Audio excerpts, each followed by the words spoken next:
Hi everyone, welcome back to the channel.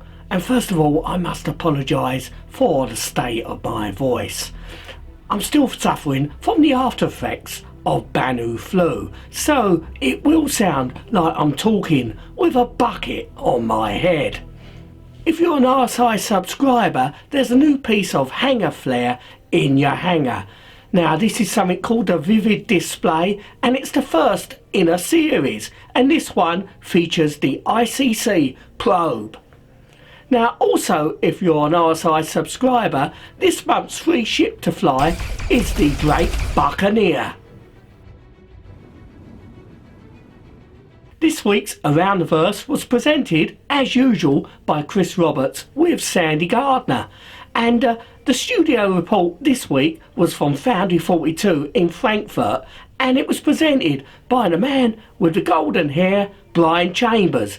And here's some of the highlights of what Brian told us. The VFX team are continuing to work on effects for the moon surfaces. Now this moon is Cylon, and as you can see, there's actually geysers coming up through vents in the surface.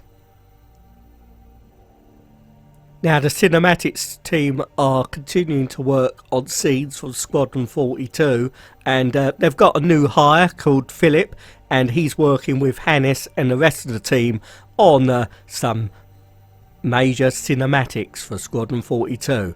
Now it's nice to see some clips here, and they're particularly focusing on scenes in the Shubin mining facility and some big set piece moments in the middle and at the beginning of the game.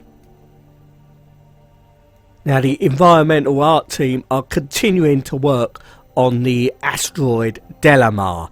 Now this asteroid's covered in rocky, spiky mountains. Now they've been continuing also to make changes to the Levski landing zone, and they've actually made some additions to the Levski landing zone by incorporating garages underneath, so the player will be able to drive into Levski in obviously their vehicles, as we can see here.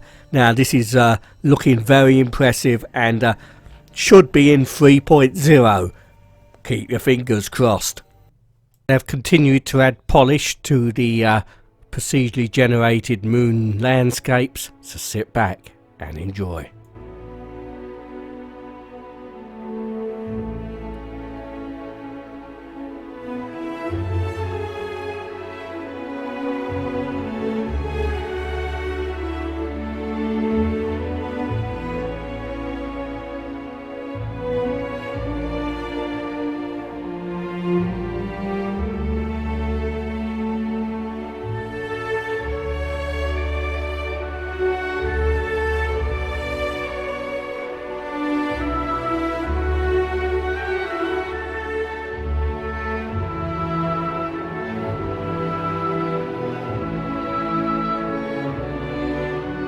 Now work is continuing on the Levski landing zone, and they're incorporating the landing zone into the procedurally generated version of Delamar. Now they've added an upper lobby which will link to the surface via airlocks, and also serve as maybe a future place to put a RAL link to outlying landing pads. Now they've also added a road network which obviously will link to where the garages are, so you could drive your vehicles up roads into the garages, and they've also added some office and other spaces as well to the Levski landing zone. Work is ongoing on the actor status system. Now amongst a host of things which this does, most interestingly, it will allow the player to actually repair his suit if it gets a puncture. Maybe you'll be patching your suit like you would be patching a puncture on your bike. Now the usable system is entering production status, and this will allow the AI to perform, well, a multitude of functions, from lying down to even more complex functions. So that's going to be extremely useful going forward. Brian also told us they've added a new member to the AI team, and they're actually been busy refactoring the way AI handle ships in combat, so that they've got a better understanding of flying the ships. They've also been going over how the AI does its pathfinding for the NPCs, because some of them were getting stuck in awkward places. So that shouldn't happen with this new refactoring. They also showed us some new weapons and some Vandal ones as well. These look very interesting. Also another look at weapons for the ships from Knightsbridge Arms. Now Brian told us that the lighting team are continuing to work on specific lighting for all the moons in the Crusader system, and they're also focusing on different types of lighting for the surface outposts, and also for other things in the game as well. You know, if you got a loss of power through lights failing, they want the lights to be dynamic and reflect the mood of the environment. They're perfecting the planetary tech, and here we've got a clip of them actually zooming out from the surface of Yella, and this is to show how the actual features on the surface can actually blend out very smoothly.